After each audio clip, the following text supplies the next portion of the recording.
তর্পণ শব্দের অর্থ কি?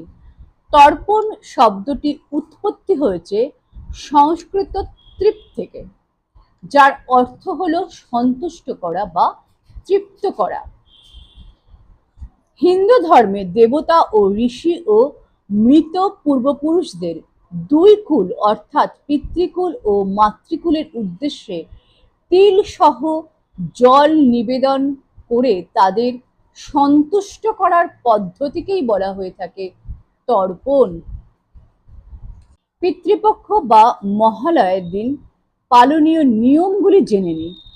প্রথম নিয়মটি হলো যে পিতৃপক্ষে বা মহালয়ের দিন কখনোই কাউকে মিথ্যে কথা বলবেন না বা কারোর সাথে কোনো বাঁকা বা খারাপ কথা বলবেন না।